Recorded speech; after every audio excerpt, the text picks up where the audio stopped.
자, 오늘 우리가 다룰 내용은 이제 알지 못하고 지은 죄, 그리고 고의로 지은 죄에 대한 말씀입니다. 하나님께 이제 죄를 지었을 때 헌물을 드리는데 우리가 앞쪽에 민수기 15장 앞부분에서는 어떤 내용을 다루었느냐 하면은 이 죄와 상관없이 하나님께 기쁜 마음으로 드리는 헌물들에 대해서 살펴보았습니다. 하나님 앞에 헌신하기 위해서 번제 헌물을 드리고 자원 헌물을 드리고 감사 헌물을 드리고 화평 헌물을 드리고 서원 헌물을 드리고 그리고 그것과 함께 음식 헌물과 음료 헌물을 같이 드리는 그 규례에 대해서 살펴보았습니다. 자, 그런데 15장 뒷부분에 나오는 내용은 하나님께 죄를 지어서 드리는 헌물에 대해서, 죄와 관련된 헌물이라고 하면은 죄 헌물 그리고 범법 헌물이 있습니다. 죄하고 범법이 어떻게 다르냐?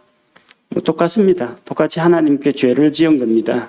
다만 이제 죄 헌물과 범법 헌물의 차이점이라면 죄 헌물은 죄를 속죄하는 일만 하고 피해 보상이 없다는 겁니다. 회복이 불가능한 그런 죄에 대한 겁니다.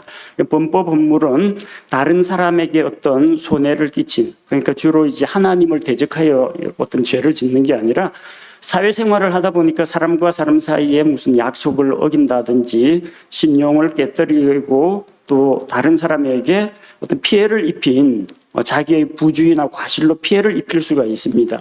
그렇게 해서 지은 죄에 대해서 하나님 앞에서 속죄하고 또 동시에 그 사람에게 피해 보상과 회복을 시켜주는 것을 범법 헌물이라고 합니다. 죄나 범법이나 불법이나 하나님을 대적하여 지은 죄라는 점에서는 똑같습니다. 다만 제사 규례에서 범법 헌물에는 피해 보상과 회복이 들어간다는 것, 그런 점만 차이가 있습니다. 그래서 이제 알지 못하고 지은 죄, 무지하여 지은 죄, 고의가 아닌 비의도적으로 지은 죄에 대해서 민수기 15장에서 앞부분에서 다루고 있습니다. 그런데 이제 자기가 어떤 목적과 의도를 가지고 고의로 지은 죄들에 대해서는 뒤에 마지막 30절, 31절에 나옵니다.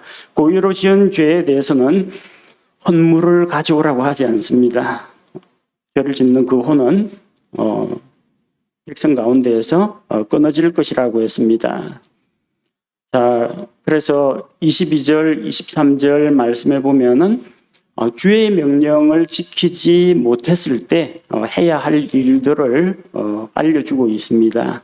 자, 22절에 이제 잘못하여라고 했습니다. error라고 되어 있는데 이거는 실수하다, 잘못하다 그런 의미로 사용되는데 본래 의미는 곁길로 빗나가다 혹은 똑바로 걷지 않고 이제 비틀거리다 그런 의미입니다. 잘못하여. 그러니까 이거는 뭐라고 할까? 인간의 연약함이나 나태함으로 인해서 빚어지는 그런 잘못들을 이야기합니다. 알지 못하고 짓는 실수로, 부주의로 좀 근신하고 깨어있지 못해서 짓는 그런 종류의 죄를 다루고 있습니다. 레위기에 보면은 그 죄 헌물하고 범법 헌물을 설명하는데 주로 어떤 관점에서 이야기하느냐 하면은 하나님께서 정하신 명령, 율법을 어기는 그것을 죄라고 하고 있습니다. 그러니까 명백한 법규나 법령을 위반하는 것을 이야기합니다. 그 가운데는 이제 고의적인 것이 있을 수가 있고 비고의적인 것도 있을 수가 있습니다. 그런데 죄 헌물에 대한 레위기의 규례들을 살펴보면은 알지 못하고 죄를 지었을 경우 이런 헌물을 드리라고 했습니다. 알고서 지은 거예요. 알고서 고의로 지은 거는 레위기에서도 똑같습니다. 그거는 희생물 가지고는 안 되고 죄값을 치러야 됩니다. 예를 들어서 하나님 대신에 우상을 만들고 우상에게 숭배를 했다. 이거 우상이라는 걸 본인이 만들면서 알까요? 모를까요? 당연히 알죠. 우상 숭배하면 안 된다는 거 이거는 모세 율법이 선포될 때 들었던 사람, 자기 부모에게서 배운 사람 다 압니다. 우상 숭배는 하나님께 죄라는 거. 이건 변명할 여지가 없어요. 저 모르고 그랬어요라는 게 있을 수가 없습니다. 이런 경우에는 희생물을 가져오라고 하지 않습니다. 우상숭배는 어떻게 해요? 돌로 쳐서 죽여라. 그렇게 말씀하십니다. 희생물 가지고 용서가 안 돼요. 고의로 살인을 했을 경우는 어떻습니까? 이거는 죄 헌물이 필요가 없습니다. 살인자는 희생물의 피를 가지고 죄 용서받는 게 아니라 그 사람 자신의 피도 흘려야 한다고 하나님이 말씀하셨습니다. 범법 업물에 대한 항목들을 보면은 그 범법이 어떤 것인지 레위기에는 좀 명확하게 명시가 되어 있습니다. 자기가 증인으로서 불려왔는데 자기가 보고 들은 것에 대해서 증언할 책임이 있는데 자기가 제대로 증언을 하지 않았을 경우, 또 다른 사람 형편을 봐가지고 교묘하게 위증을 했을 경우, 이것도 하나님 대적하는 죄지만 이거는 사회적인 인간관계 속에서 일어나는 죄입니다. 그리고 맹세했는데 맹세를 지키지 않았을 경우, 약속을 깨뜨렸을 경우, 또 부정한 것에 노출되었을, 부정한 것을 만졌을 경우, 시체를 만지지 말라고 했는데 고의적으로 자기가 부정에 접촉되었을 경우, 그때 이제 범법 업무를 드리는 규례들이 나옵니다. 근데 민수기에 나와 있는 것은 그런 구체적인 어떤 법이나 사례 같은 것들이 명확하게 나와 있지 않고 알지 못하여, 무지하여, 혹은 나태하여. 나태하다는 게 여러분 게으름만을 말하는 게 아니고요. 이 모세의 율법이 선포될 때 분명히 이렇게 하나님의 명령에 순종, 불순종, 여기에 대해서 단서를 달아놓았습니다. 이것을 행하는 자는 저주를 받으리라. 이것을 하지 않는 자는 저주를 받으리라. 이것과 함께 이 율법의 모든 말씀을 행하기 위하여 그것을 부지런히 살피지 않는 자는 정죄받을 것을 선포해 놨습니다. 그러니까 적극적으로 하나님의 명령을 준행하기 위해서 열심히 노력하지 않는 그것도 죄라는 겁니다. 이게 꼭 내가 법을 깨뜨렸다 그런 게 아니라 하나님을 위해서 내가 이렇게 마음과 뜻을 다하여 열심히 섬기고 헌신을 해야 되는데 그런 것을 소홀히 한 것도 이제 죄라는 겁니다. 적극적으로 대적하는 죄보다는 조금 소극적인 죄지만 어쨌든 그런 것들도 죄라는 겁니다. 민수기에서 지금 이야기하고 있는 그런 죄라는 것이 인간의 무지나 나태함, 부주의, 소홀함에서 오는 죄들을 다루고 있습니다. 그런 죄가 있으면 어떻게 해야 하느냐? 당연히 하나님 앞에 용서를 구하고 하나님과의 관계, 또 사람들과의 관계를 회복하는 것이 필요하다는 겁니다. 23절에 주께서 모세의 손을 통해 이스라엘 백성에게 율법을 주셨습니다. 모세가 이제 중재자가 되었습니다. 시내산에서 하나님께서 말씀하시는데 모든 백성이 두려워 떨면서 이 두려운 하나님의 음성을 우리가 한 번만 더 들으면 죽을 것 같다고 했습니다. 그러니까 우리는 하나님께 가까이 나아갈 수 없으니 당신이, 모세가 하나님께 올라가서 하나님의 말씀을 잘 듣고 배워가지고 우리에게 알려달라. 그럼 우리가 그 하나님의 율법을 모두 지켜 행하겠다. 그렇게 해서 모세가 하나님의 그 율법의 말씀을 이스라엘 백성에게 전달하는 중재자 역할을 했습니다. 그래서 모세를 통하여 율법을 주셨습니다. 율법은 모세가 준 것이 아닙니다. 흔히들 모세의 율법, 모세오경 이렇게 이야기하는데 그건 이제 율법서를 기록한 사람이 모세이기 때문에 이스라엘 백성에게 하나님의 율법을 가지고 와서 들려주는 사람이 모세이기 때문에 모세의 율법이라고 하지 하나님의 율법입니다. 모세는 전달자 역할을 한 것입니다. 자, 주께서 모세에게 명령하신 날 이후로 대대로 그들은 주의 율법을 지켜야 하는데 완전히 지킬 수 없었습니다. 심지어 하나님께서 이스라엘 백성에게 시내산에서 나타나셔서 10가지 명령으로 명령을 하셨는데 모세가 하나님의 말씀을 돌판에 받으러 돌판을 깎아가지고 가지고 올라갔는데 모세가 산에서 내려올 때 이스라엘 백성은 하나님의 율법을 어기고 우상숭배를 하고 있었습니다. 그렇게 율법에 있는 그 모든 말씀들 10계명만 있는 게 아니라 유대인 랍비에 의하면은 613가지의 율법이 있다고 합니다. 그거 다 외우지도 못해요. 그러다 보니 이제 깜빡할 수도 있고 잊어버릴 수도 있고 주의하여 율법을 공부하지 않으면은 법을 어기게 된다는 겁니다. 주께서 율법을 말씀하신 이후에 그들 대대로 이 율법을 완전히 지킨 사람이 없습니다. 우리의 행위는 완전하지 못합니다. 행위가 완전하지 못해서 결국은 율법을 어기고 죄인이 된다는 거죠. 이 죄인이 되면은 영원한 형벌에 처해져서 지옥으로 가게 될 텐데 그 이스라엘 백성을 구하기 위해서 행함으로는 율법을 다 지킬 수 없으니까 행위는 안 됩니다. 오로지 하나님의 은혜만이 그리고 그 하나님의 은혜의 선물을 믿는 믿음만이 구원을 할 수 있다는 겁니다.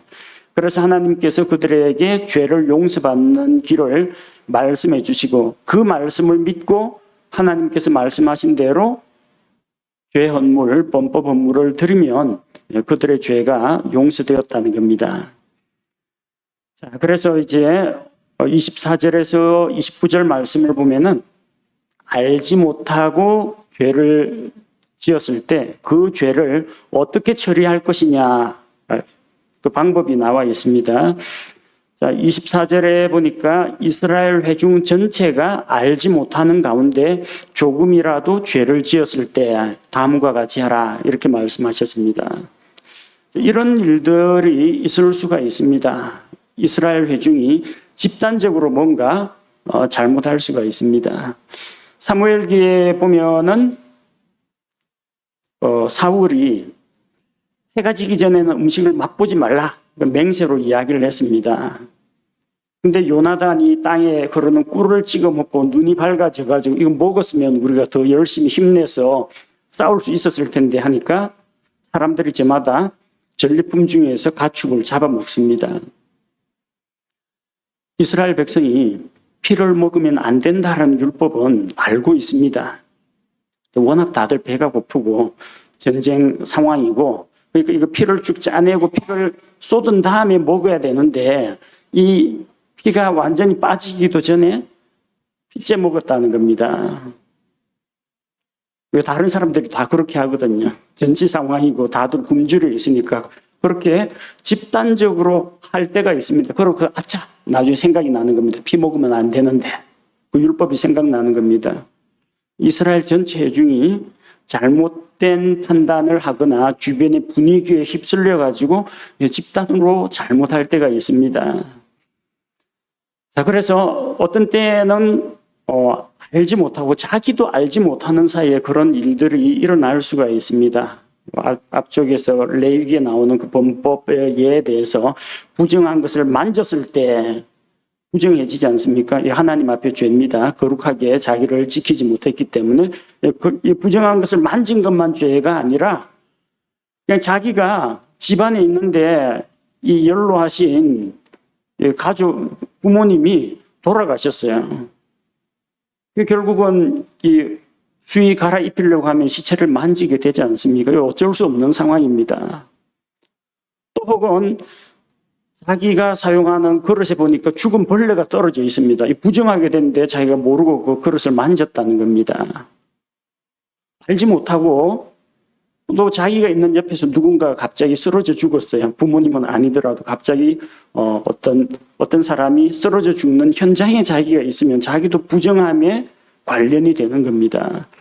이렇게 알지 못하는 또 내 의도와는 다르게 주변 환경 때문에 부정함을 입는 그런 사례들도 있습니다. 그런데 알지 못한 죄도 죄라는 겁니다. 그래서 옛날에 부흥회 가면은 이거 가지고 참 많이 기도했습니다. 죄를 회개하라고 하는데 생각이 잘 안 나지 않습니까? 있는 대로 낱낱이 회개하라고 이야기하는데 어릴 때부터 지금까지 지은 죄들 다 꼽아본데 또 혹시나 내가 놓친 게 또 있을 수가 있어요. 그때는 진짜 내가 내 지은 죄 목록을 하나씩 다 읊어야만 용서받는 줄로 생각했으니까 그때 제일 편리하게 사용하는 기도문이 뭐냐면 그동안 알고 지은 죄, 모르고 지은 죄 다 용서해 주시고 이런 식으로 해서 도매값으로 넘어갔습니다. 그때 고백한 게 뭐냐면은 내가 고의로 지은 죄, 그리고 알지 못하고 지은 죄, 지었는데 뭔 죄를 지었는지 내가 오래돼가 기억도 안 나는 죄, 그런 것까지도 용서해 달라고 기도했어요. 알지 못했어도 죄는 죄라는 겁니다. 내가 그리스도인 되기 전에, 하나님을 알기 전에 무엇이 옳고 그른지 알기도 전에 지은 죄도 있을 겁니다. 그것도 죄라는 거예요. 또 어떤 죄? 조금이라도 잘못을 했으면, 우리는 생각하기를 이 조금은 괜찮다라고 생각합니다. 많이 하는 것은 뭡니까? 좀 뭐 은행을 턴다든지 그런 거는 이게 분명히 범죄인 건 맞는데, 길거리에서 돈이 떨어져 있는데 돈에 이름이 써 있는 것도 아니고 이걸 참 어떻게 하나, 어떻게 하지 못해가지고 그냥 자기가 주워가지고 딱 썼는데 자기 양심은 알고 있거든요. 찔리는 때가 있습니다. 근데 이거는 우리가 좀 가볍게 생각하는, 난 어쩔 수 없었다. 어차피 주워봐 파출소 갖다 줘봤자 찾아줄 방법도 없다. 그냥 바람에 날려가거나 하수구에 빠지는 것보다 그래도 사회에 환원시키고 돌리는 게 낫다. 자기 합리화를 합니다. 혹시 모르지, 어떤 내가 가만히 있었으면 누군가 잃어버린 돈을 찾으러 왔다 갔다 하다가 주인이 찾아갔을지도 모르는데, 우리는 자기에게는 좀 관대한 편입니다. 나는 그렇게 나쁜 사람은 아니다. 뭐 이 정도면은 되지 않겠느냐. 그래서 우리는 조금이라는 단서를 붙여가지고 조금 하는 거는 괜찮지 않느냐. 근데 하나님께서는 풀 오락이 하나라도 낱낱이 갚지 않으면 거기서 결코 나오지 못할 것이라고 했습니다. 그 죄에 대한 값을 크건 작건 치러야 한다는 이야기입니다. 이게 하나님의 기준입니다. 알지 못하고 죄를 지어서도 하나님의 말씀에 어긋나면 죄라는 겁니다. 죄를 조금만 지어서도 죄가 된다는 이야기입니다. 그래서 이 죄를 지었을 때 하나님께 무엇을 드릴 것인가? 번제 헌물로 어린 수소 한 마리. 수소. 제법 제물치고는 좀 크고 비쌉니다. 왜요? 이스라엘 전체 회중을 위한 거니까.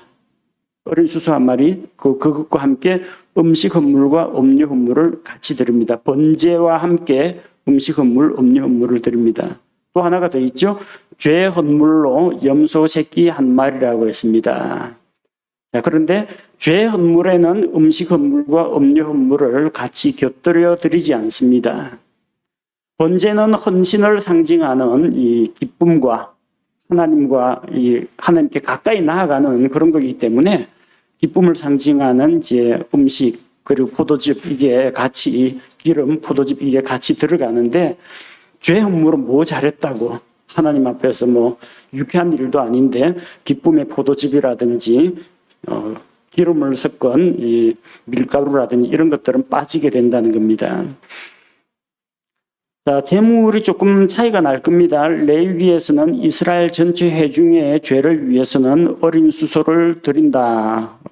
그렇게 기록되어 있는데, 죄 헌물로 여기는 염소 새끼 한 마리라고 했죠. 번제 헌물로 어린 수소고 죄 헌물로는 염소 새끼입니다. 아니, 민수기는 염소 새끼라고 그러고 레위기에는 어린 수소라고 하는데 이게 뭐가 다르냐? 제물은 상황이나 또 어떤 시대나 환경에 따라서 달라질 수가 있습니다. 절대적으로 이 짐승을 요구하는 그런 건 아닙니다. 기본적인 희생제사의 기본 정신하고 원리는 언제나 동일합니다만 상황에 따라서 이렇게 희생 제물이 달라지는 수가 있습니다. 특별히 이제 경제적으로 넉넉한 사람이 있고 가난한 사람이 있잖아요. 근데 죄는 부자도 짓고 가난한 자도 짓습니다. 근데 죄로 인해서 드리는 헌물을 통일을 해놓고 이걸 못을 박아 놓으면 가난한 사람은 돈 없어서 용서 못 받는, 왜? 딱 해당된 품목으로 드려야만 되는데 그게 자기 처지에 소 한 마리 살 돈이 없는 사람이 있다는 겁니다. 그렇기 때문에 희생 헌물을 드린다. 그 헌물을 드리는 사람의 그 믿음을 보고 또 믿음으로 드리는 행위를 보고 하나님께서 그것을 보시고 받으시고 죄를 용서하신다. 그 원리는 똑같지만 제물은 염소가 될 수도 있고 어린 수소가 될 수도 있다는 겁니다. 자, 실제 주께 드리는 헌물은 지금 민수기에서 열거한 순서는 번제 헌물, 죄 헌물 그런 순서로 나왔습니다. 근데 실제로 드리는 순서는 죄 헌물을 먼저 드리고 그 다음에 번제 헌물을 드립니다. 레위기 9장 2절 말씀에 보면은 아론에게 이르되 너는 흠없는 송아지를 죄 헌물로 취하고 흠없는 순양을 번제 헌물로 취하여 그것들을 주 앞에 드리며, 순서가 먼저 죄 헌물을 드리는 걸로 나와 있습니다. 그리고 번제 헌물을 드립니다. 우리가 일반 상식적으로 생각해도 이 순서가 맞습니다. 죄인은 하나님께 나아갈 수가 없어요. 죄인은 하나님 앞에 나아가서 제가 주님을 위해 헌신하겠습니다, 주님을 기쁘시게 해드리겠습니다 할 수가 없어요. 일단 하나님 앞에 나아가려면 죄 문제부터 해결해야 됩니다. 그러니까 예수님을 믿고 죄 용서받고 하나님의 자녀가 되기도 전에, 아직까지 구원받기도 전에 교회에서 막 봉사를 일을 맡긴다거나 그 일을 한다거나 또 어떤 섬김이나 이런 것들을 한다는 것은 내려놔야 됩니다. 아직은 내려놔야 됩니다. 헌신하기 전에 뭐부터 일단 예수님 믿고 구원받은 다음에 그런 일을 해야 됩니다. 구원받은 다음에 식사 당번도 하고 섬김도 하고 나중에 사회도 하고 안내도 하고 반주도 하고 구원받은 다음에 헌신이 나와야 됩니다. 죄 문제가 해결되고. 근데 아직까지 예수 그리스도의 십자가의 보배로운 피로 자기 죄 문제도 해결 안 하고 교회에서 활동하고 헌신하고 섬기고 봉사부터 한다는 것은 순서가 맞지 않다는 겁니다. 먼저 하나님 앞에 나아가서 죄 헌물을 드리고 죄 용서 받은 다음에 그 다음에 이제부터는 하나님 위해 살겠습니다, 하나님께 헌신하겠습니다 하는 의미로 번제 헌물을 주 앞에 드리는 겁니다. 자, 25절 말씀에 보면은 제사장이 이스라엘 온 회중을 위하여 속죄하면 그들이 용서받는다고 했습니다. 온 회중을 위해 드리는 헌물이었고 그 결과는 온 회중의 용서로 돌아온다는 겁니다. 왜냐하면 그 죄는 무지로 인해 일어난 것이기 때문에 희생물을 드려서 용서받을 수가 있습니다. 앞에 전제 조건이 나오죠. 이스라엘 전체 회중이 알지 못하여 조금이라도 잘못을 행하면은 용서받는 대상은, 자, 26절에 보니까 이스라엘 자손의 온 회중과 진짜 이스라엘 사람들 그리고 그들 가운데 머무는 타국인들까지 용서에 포함이 됩니다. 왜냐하면 그들도 이스라엘 공동체 안에서 같이 생활을 하고 있기 때문입니다. 타국인이라고 하는 것은 아브라함의 씨가 아닌 사람들, 하지만 이스라엘 안에 들어와서 우거하는 자, 함께 거주하는 자, 장기 체류하는 그런 사람들, 머무는 자들을 이야기합니다. 자, 그 다음에 27절, 28절에 보면은 개인이, 아까는 이제 전체 회중인데 이번에 개인이 알지 못하고 죄를 지었을 때 어떻게 속죄할 것이냐. 27절에 어떤 혼이 알지 못하여 죄를 지으면 했습니다. 어떤 혼이라는 것은 여기서 혼은 사람을 이야기합니다.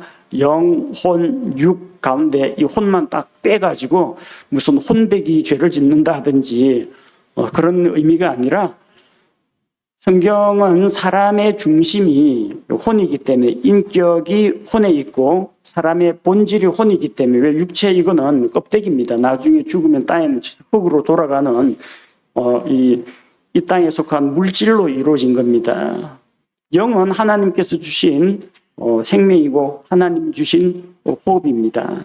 하나님께서 나중에 거두어 가시면 하나님의 소유입니다. 근데 우리의 본질은 혼에 있고 혼에 의해서 영도 몸도 같이 영향을 받습니다. 죄를 짓는 것은 누가 짓느냐? 내 손이 죄를 지었다, 내 눈이 죄를 지었다 그러는데 그거 보라고 시키는 거, 그거 움직이라고 훔치라고 시키는 것은 안에 있는 사람의 혼입니다. 외부의 정보들을 수집해 가지고 머릿속으로 판단하고 행동을 결정하는 것이, 의지를 발현하는 것이 혼의 역할입니다. 죄 지으면 누가 책임지느냐? 그 사람의 혼이 책임을 집니다. 그래서 죄를 짓는 것은 혼이고 책임지는 것도 혼이라는 겁니다. 혼은 한 사람을 대표한다고 했습니다. 그래서 에스겔 18장 4절에 보니까 보라, 모든 혼은 내 것이라. 아버지의 혼과 마찬가지로 아들의 혼도 내 것이니 죄를 짓는 혼, 그 혼은 죽을지니라. 혼이 죄를 짓습니다.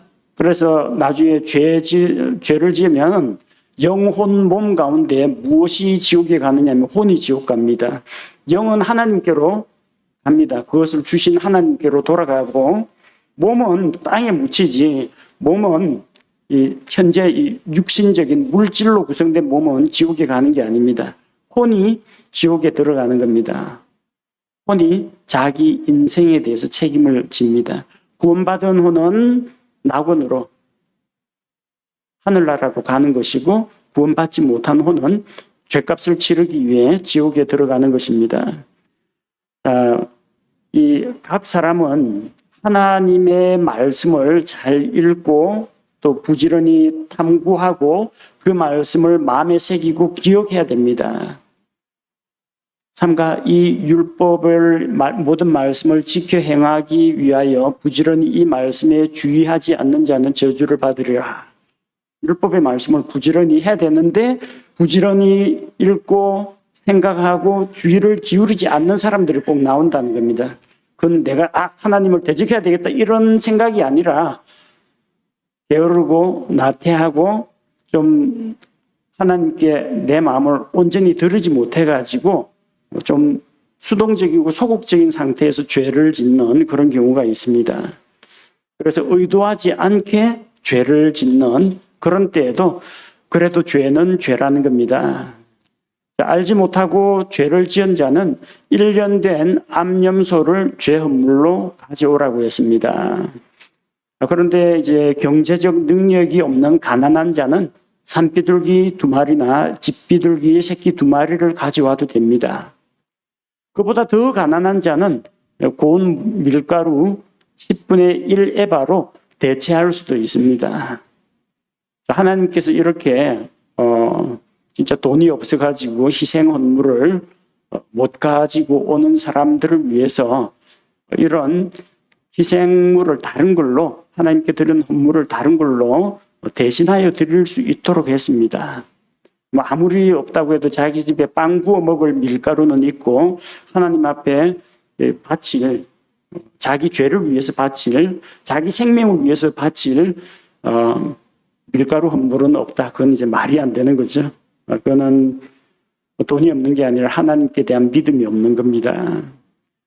28절에 제사장이 그가 알지 못하여 지은 죄에 대해 속죄하면 그 사람이 용서받는다고 했습니다.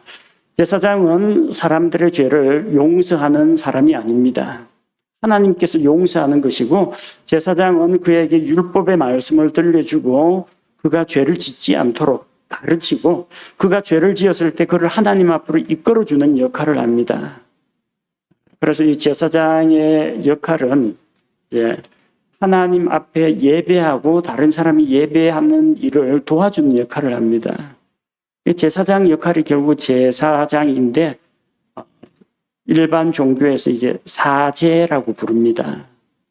근데 로마 가톨릭의 사제들은 자기들이 죄를 사는 특권이 있다라고 스스로 생각합니다. 왜냐하면 가톨릭 교회에서 그렇게 가르치기 때문에 대사라고 해서 고해성사 이런 걸 통해 가지고 가톨릭 사제가 죄를 대신해서 사면 한다. 대사를 할 수 있다고 합니다. 그래서 너의 죄를 사노라 이렇게 선포할 수 있다고 하는데 성경에 사람이 죄를 사는 것은 있을 수가 없습니다. 예수님께서 내 죄들을 용서받았느니라 사함받았느니라 할 때 주변에 있던 바리새인들 서기관들이 발끈했습니다. 아니 도대체 하나님 외에 누가 죄들을 용서하겠느냐. 그게 맞습니다. 하나님 외에는 용서할 수 없어요. 예수님은 하나님이시기 때문에 용서할 수 있습니다. 제사장은 그를 위해서 죄 헌물을 드리고 속죄 제사를 드릴 뿐이지 그의 죄를 용서해 주지는 않습니다. 용서는 하나님께로부터 온다는 겁니다. 그래서 29절에 보니까 알지 못하여 죄를 짓는 자에 대한 그 법이 어디까지 적용되는지 나와 있습니다. 앞서 우리가 이스라엘 온 회중이 죄를 지었을 때 하나님 앞에 죄 헌물 드리고 번제 헌물을 드려가지고 이스라엘 온 회중과 그 안에 거하는 타국인이 용서를 받는다고 했죠. 자, 이거는 개인이 지은 죄입니다. 알지 못하고 죄를 지은 자에 대한 그 속죄 규례는 내국인 이스라엘 백성이 하나님 앞에 헌물을 가지고 올 수도 있고, 타국인이 자기가 죄를 지었는데 자기도 하나님 앞에 용서받기 위해서 나오는 경우도 있습니다. 내국인, 타국인 모두에게 적용이 가능합니다. 자, 그러면 타국인은 뭐고 외국인은 뭘까요? 여기 내국인이 했으니까 반대말은, 내국인 반대말은 외국인이 돼야 될 텐데, 성경에 보면은 그 땅에서 태어난 자, 본토인, 타국인, 외국인, 이방인, 외인, 뭐 용어가 여러 가지로 나옵니다. 타국인이라는 말은 히브리어로 게르라고 합니다. 영어에서는 stranger, 낯설고 어색하고 이상한 사람. 우리 보기에 그 사람은 자연스러워요. 근데 우리하고는 문화적으로, 정서적으로, 그리고 좀 다가갈 수 없는 어떤 거리 같은 것이 있을 수가 있습니다. 그런데 우리 공동체 안에 들어와가 자리 잡고 사는 사람입니다. 타국인이라고 부릅니다. 자기 나라가 아닌 다른 곳에서 살기 때문에 낯설고 생소하고 뭐가 좀 다른 점들이 많습니다. 하지만 일시적으로 잠깐 들어온 외국인과는 달리 이스라엘 가운데 머무는 사람들은 머무는 자로 살아가기 때문에 이스라엘 백성과 아주 가까운 사이입니다. 쉽게 예를 들면 이런 겁니다. 우리나라에 들어와 있는 외국인 노동자 장기적으로 체류합니다.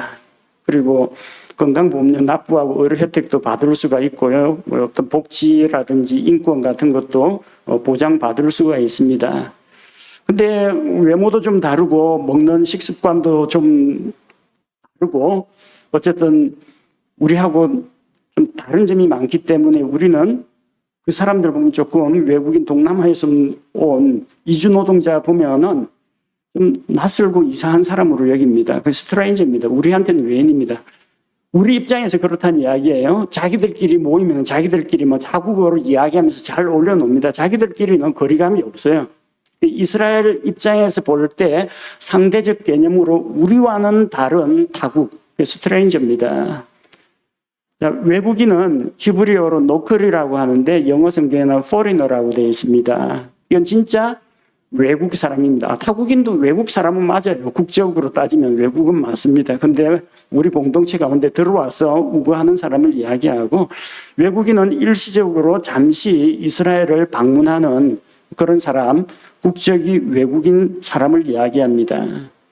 자, 그래서 이 외국인이라는 개념은 보다 좀 객관적인 그런 개념이고, 타국인이라는 것이 내가 보기에 거리감이 느껴지는 상대적인 개념이라면 이건 누가 봐도 국적이 다르기 때문에 딱 잘라서 외국인 이야기할 수 있는 객관적인 개념으로 사용됩니다. 그 외에 이제 이방인이라는 그런 개념이 있고 영어에서 젠타일이라고 부릅니다.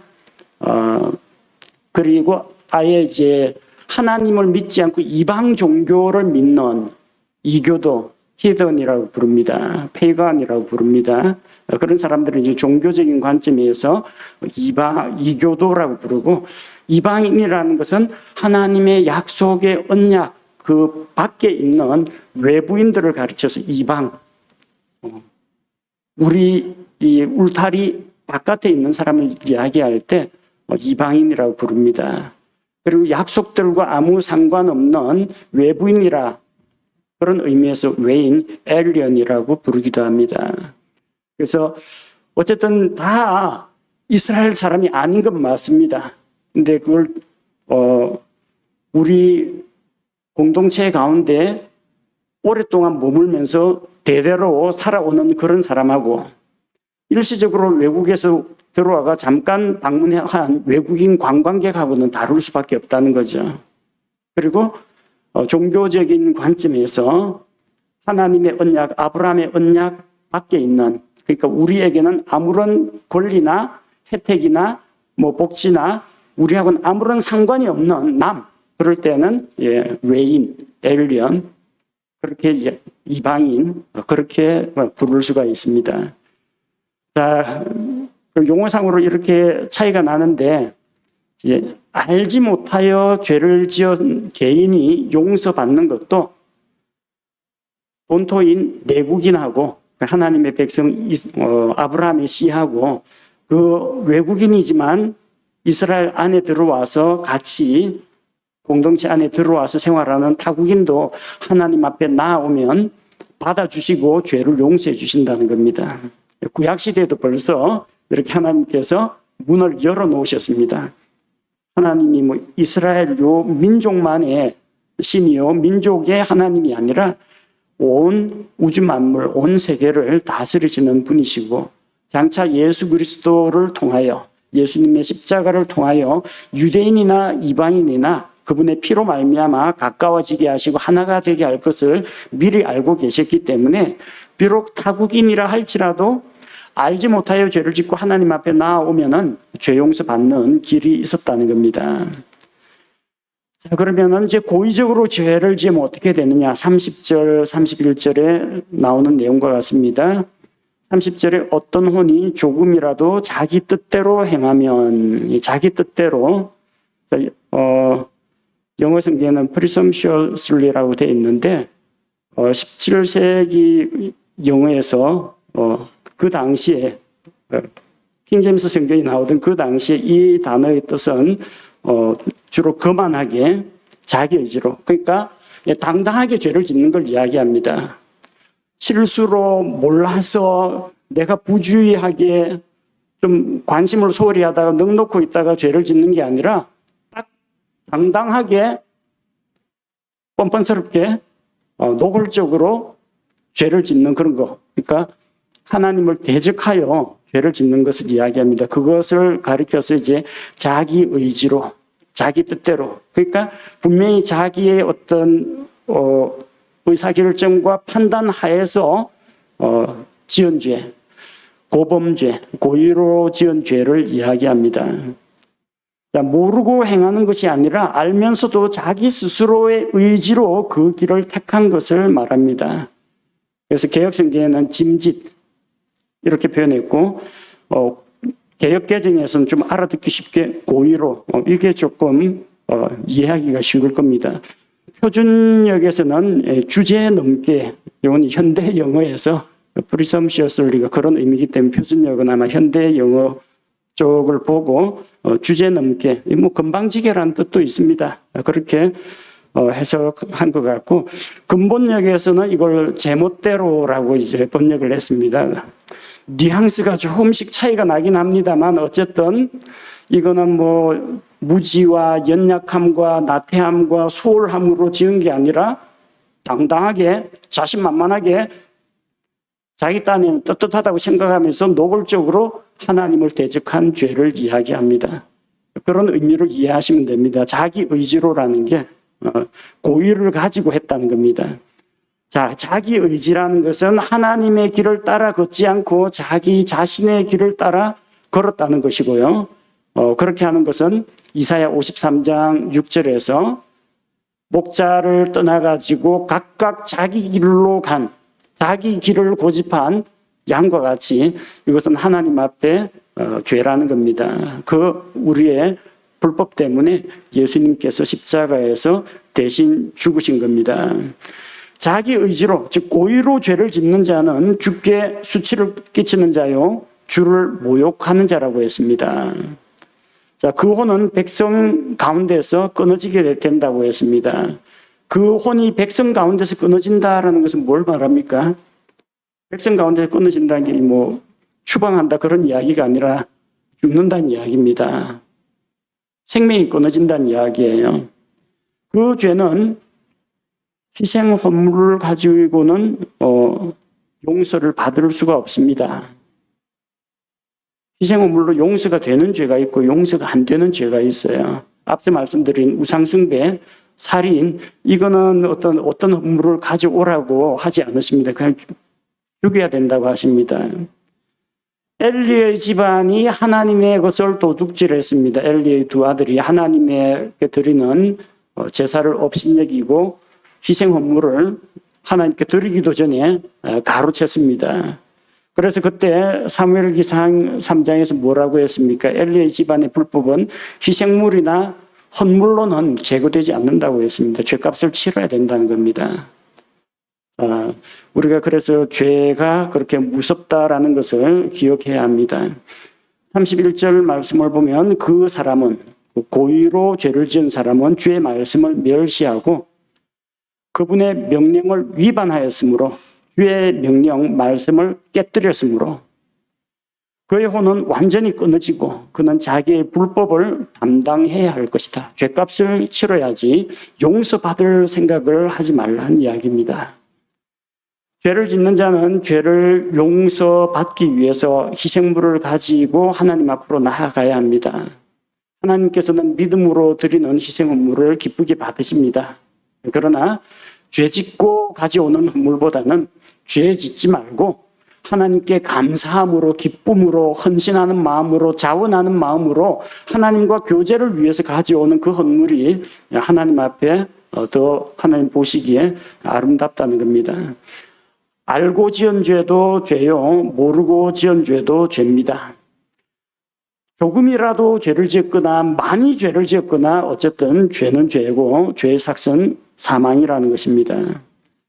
우리는 알고 짓는 죄도 있고 모르고 짓는 죄들도 있는데 어떤 죄든지 우리 주 예수님의 십자가의 대속의 피로 용서받을 수 있는 길이 있습니다.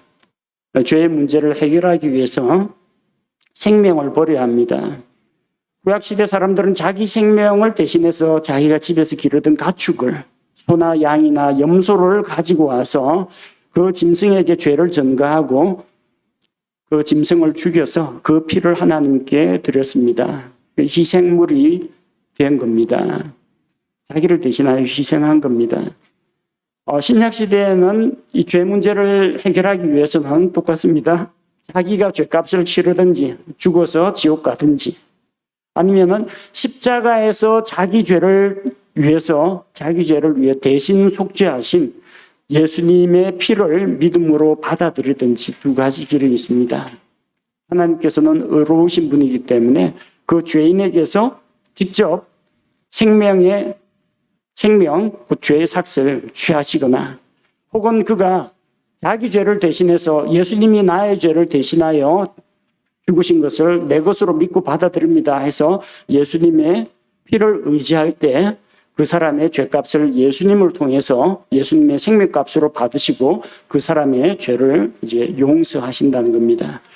이것은 하나님께서 정하신 법입니다. 구약과 신약을 아우르는 진리는 죄는 반드시 죄의 대가가 따른다는 것과 그 죄의 형벌을 피하기 위해서는 생명을 바쳐야 한다. 희생물의 생명이든 예수 그리스도의 생명이거든 아니면 자기 생명이든 생명을 바쳐야 이 문제가 해결이 된다는 것입니다.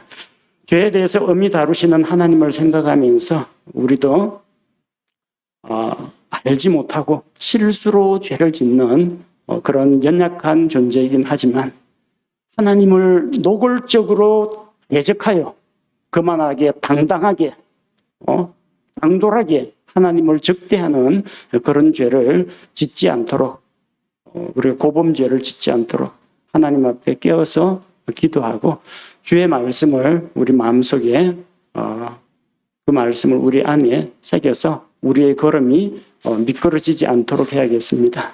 함께 기도하겠습니다.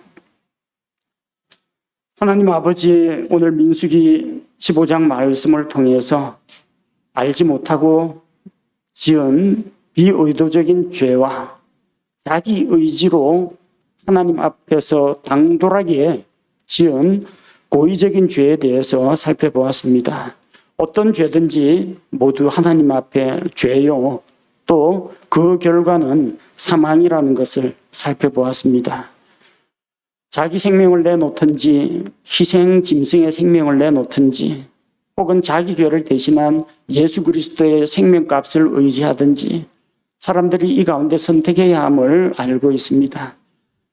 아직까지 이 복음의 진리를 알지 못하는 자들에게 사람들의 죄를 대신하여 속죄하신 예수 그리스도를 우리가 전하게 하시고 우리 삶 가운데에서 하나님을 대적하는 자가 되지 말게 하시고 또 우리가 실수로 연약하여 또 다른 사람 분위기와 압력 때문에 나도 모르게 잘못을 저지르는 비의도적인 죄라도 짓지 않도록 우리가 깨어있게 하시고 주의 말씀을 우리 안에 우리 마음판에 새기사 우리가 어긋난 길로 가지 않게 붙잡아 주옵소서.